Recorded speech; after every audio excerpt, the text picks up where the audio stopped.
Bonjour, rêveur. C'est Luna de Wonderland Wish. Si vous aimez nos aventures magiques, veuillez vous abonner et cliquer sur la cloche pour ne jamais manquer une aventure. Aimez cette vidéo pour nous aider à créer plus d'histoires enchanteresses pour vous. Il était une fois, dans un océan paisible et ancien, une sage et curieuse tortue de mer nommée Tessa. Contrairement aux autres tortues, Tessa avait toujours été fascinée par les histoires d'une ville sous-marine cachée appelée Aquaria, où le temps semblait s'écouler différemment et où les créatures marines vivaient en harmonie avec les rythmes de l'océan. Chaque jour, Tessa nageait à travers les récifs coralliens, écoutant les murmures des anémones de mer et les chants des baleines, espérant découvrir des indices sur l'emplacement d'Aquaria. Son meilleur ami, Finn le dauphin, était toujours à ses côtés, partageant sa passion pour l'aventure et l'exploration. Un jour, alors qu'elle explorait une fosse océanique, Tessa découvrit un coquillage lumineux qui émettait une énergie ancienne. Lorsqu'elle le toucha, le coquillage s'ouvrit, révélant une carte scintillante faite de lumière. La carte montrait le chemin vers Aquaria, mais seuls ceux qui avaient un cœur pur et un esprit courageux pouvaient suivre le sentier. Rempli d'excitation, Tessa et Finn partirent en voyage, suivant la carte lumineuse à travers les profondeurs de l'océan. La carte les conduisit aux portes du temps, une ancienne arche de corail gardée par deux vieux hippocampes sages nommés Marée et Courant. Les hippocampes expliquèrent que pour entrer à Aquaria, Tessa et Finn devaient résoudre 3 énigmes qui testaient leur sagesse, leur courage et leur gentillesse. Leur premier défi fut de naviguer dans le tourbillon des souvenirs, un vortex tourbillonnant qui faisait revivre les souvenirs du passé. Tessa et Finn durent affronter leurs peurs et leurs doutes, mais en se rappelant la force de leur amitié, ils réussirent à passer. Ensuite, ils durent traverser le labyrinthe des échos, où les murs murmuraient des doutes et des craintes. Tessa et Finn s'encouragèrent mutuellement, utilisant la force de la pensée positive pour trouver leur chemin. Enfin, ils arrivèrent à la rivière de la réflexion, une rivière calme et transparente qui leur montrait des visions de leur véritable moi. En acceptant qui ils étaient, avec leurs défauts et tout, Tessa et Finn débloquèrent la dernière clé pour accéder à Aquaria. Avec les énigmes résolues, les portes du temps s'ouvrirent, révélant la ville cachée d'Aquaria. La ville était un spectacle à couper le souffle, avec des bâtiments en corail et en perles, illuminés par la douce lueur des plantes bioluminescentes. Les créatures marines d'Aquaria accueillirent Tessa et Finn, célébrant leur arrivée avec un grand festin. À Aquaria, Tessa apprit que la ville n'était pas seulement un lieu, mais un état d'être, une harmonie entre la mer et ses créatures.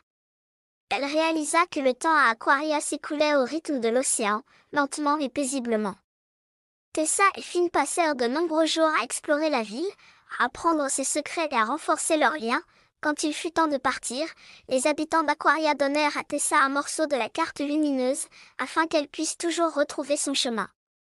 En nageant vers leur maison, Tessa et Finn savaient qu'ils emporteraient avec eux la sagesse et la paix d'Aquaria pour toujours. Depuis ce jour, Tessa fut connue sous le nom de Tessa la tortue intemporelle, et son histoire inspira les créatures marines de partout à rechercher l'harmonie avec l'océan et entre elles.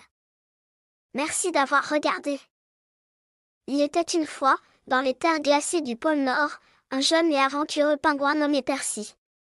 Percy n'était pas comme les autres pingouins qui se contentaient de glisser sur la glace et de pêcher toute la journée.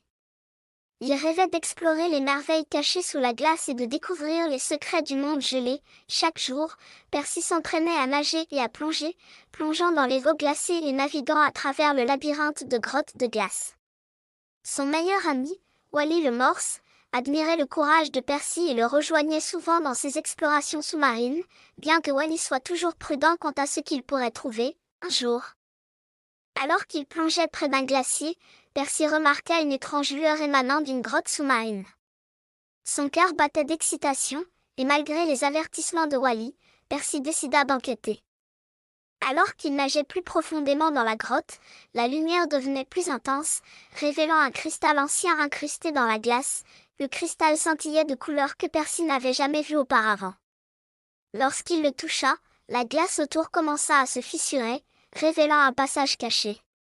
Avec un mélange d'excitation et de nervosité, Percy et Wally s'aventurèrent à travers le passage, se retrouvant dans un monde sous-marin secret rempli de créatures lumineuses et de formations glacées magiques.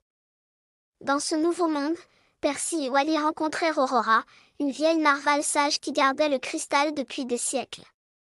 Aurora expliqua que le cristal était le cœur de l'Arctique, un joyau puissant qui contrôlait l'équilibre du monde gelé. Elle leur dit que le cœur avait été perturbé et qu'il devait rétablir son équilibre pour empêcher l'Arctique tout entier de fondre. Avec Aurora comme guide, Percy et Wally entreprirent un voyage à travers le monde magique de la glace pour collecter 3 fragments élémentaires, le fragment de glace, le fragment d'eau et le fragment de vent. Chaque fragment était caché dans une partie différente de l'Arctique, gardé par des créatures anciennes. Leur première étape fut la forêt des icebergs, où ils rencontrèrent Frostbite, un ours polaire géant entièrement fait de glace. Malgré son apparence redoutable, Frostbite était gentil et confia à Percy le fragment de glace après qu'il ait prouvé son courage. Ensuite, ils se rendirent à l'abîme du tourbillon, un vortex sous-marin très gardé par Sirena, le serpent de mer. La force de Wally et l'agilité de Percy les aidèrent à naviguer dans les eaux tourbillonnantes et à récupérer le fragment d'eau.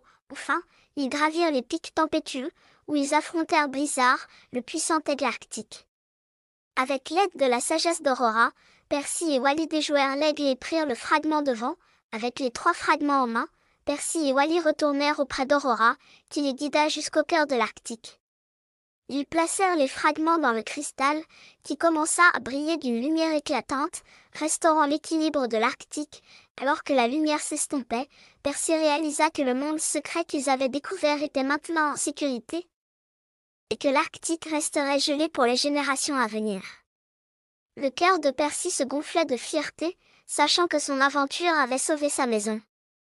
Depuis ce jour, Percy fut connu sous le nom de Percy le pingouin l'explorateur arctique, et son histoire inspira toutes les créatures de l'Arctique à rêver grand et à explorer le monde au-delà de leur rivage glacé.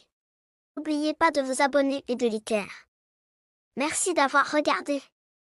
Il était une fois, dans la forêt enchanteresse de Whispering Piney, une grenouille curieuse nommée Félix. Félix n'était pas une grenouille ordinaire, il avait toujours rêvé de sauter plus haut que n'importe quelle autre grenouille, atteignant le mystérieux royaume céleste, où l'on disait que les étoiles chantaient et que les nuages étaient faits de rêves. Chaque nuit, tandis que les autres grenouilles se reposaient près de l'étang, Félix pratiquait ses compétences en saut, sautant par-dessus les grands roseaux et les nénuphars. Son meilleur ami, Bella le papillon, le regardait avec admiration, admirant la détermination et le courage de Félix. Elle l'encourageait toujours à suivre ses rêves. Même lorsque les autres créatures de la forêt doutaient de lui, un soir étoilé, alors que la lune brillait basse et lumineuse, Félix remarqua quelque chose d'étrange.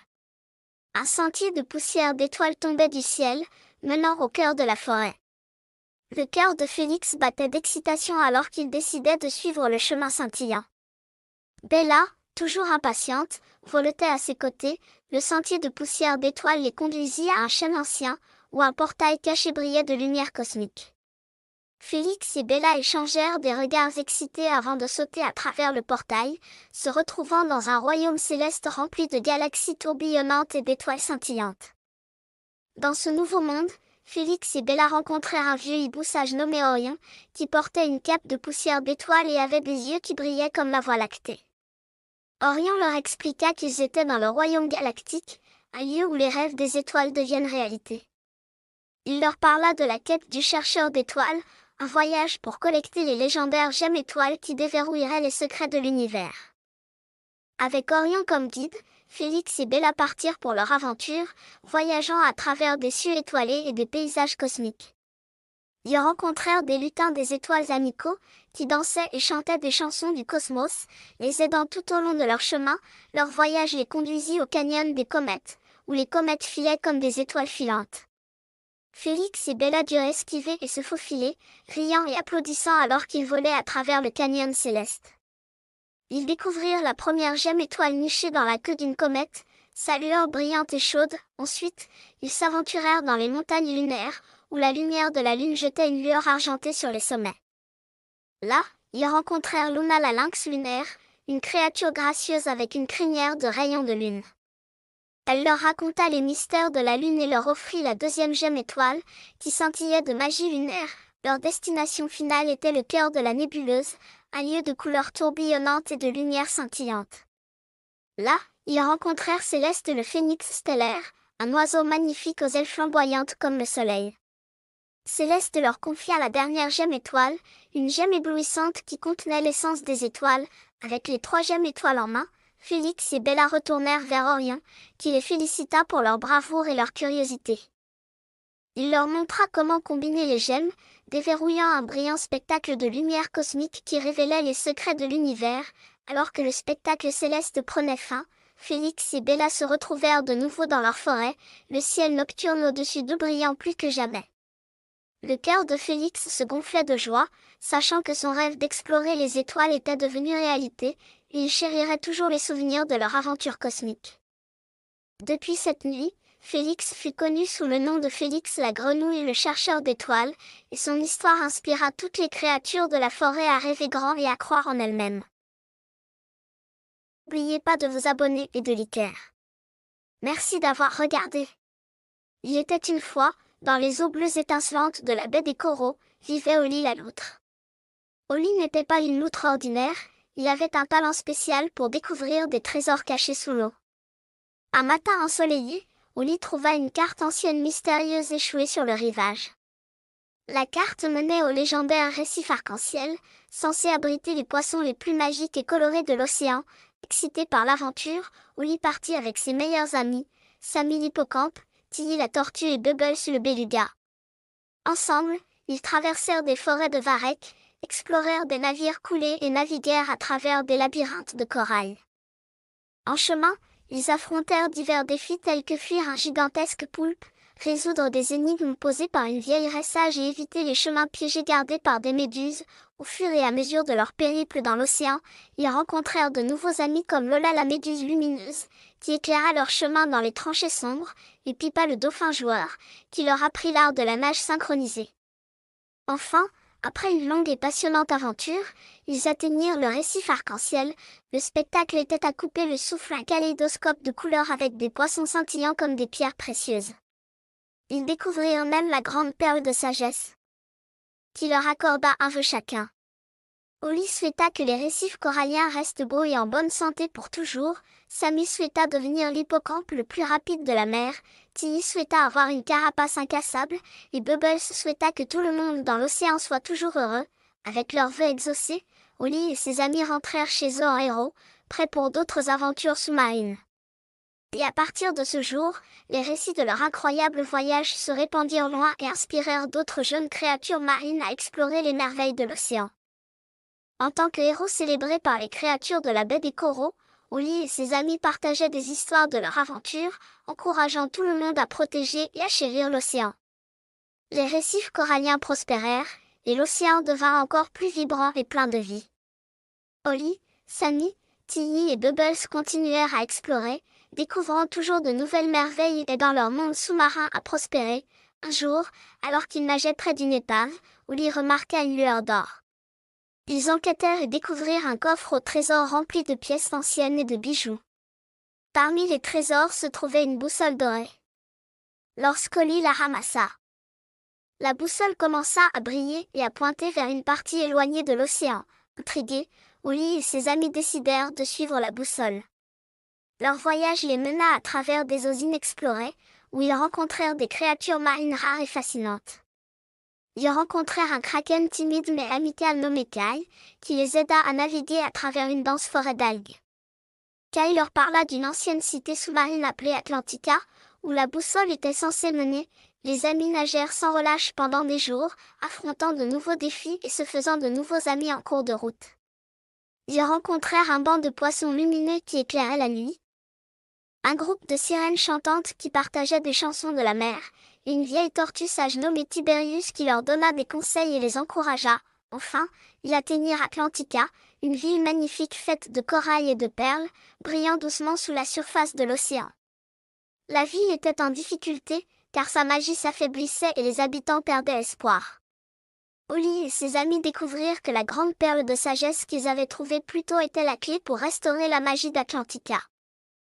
Ils placèrent la grande perle au cœur de la ville, et instantanément, la ville commença à briller d'une énergie renouvelée. Les bâtiments scintillaient, les jardins fleurissaient de fleurs de corail vibrantes, et les habitants, y compris les sirènes, les créatures marines et même les fées sous-marines, se réjouirent. Le roi et la reine d'Atlantica remercièrent Oli et ses amis, les déclarant héros et leur accordant un coquillage magique qui leur permettrait de communiquer avec Atlantica chaque fois qu'ils auraient besoin d'aide. Avec leur nouveau coquillage magique, Oli et ses amis retournèrent à la baie des Coraux, où ils furent accueillis avec des acclamations et des célébrations. Ils continuèrent à explorer l'océan, utilisant leurs aventures pour enseigner aux autres l'importance de l'amitié, du courage et de la protection de l'océan. Ainsi, Oli la loutre et ses amis vécurent heureux, toujours prêts pour la prochaine aventure, sachant qu'ensemble, ils pouvaient surmonter tous les défis et rendre l'océan meilleur pour tous. Leurs histoires de bravoure et de découverte furent transmises de génération en génération, inspirant d'innombrables jeunes créatures marines à rêver grand et à explorer les merveilles de leur monde sous-marin. N'oubliez pas de vous abonner et de liker. Merci d'avoir regardé.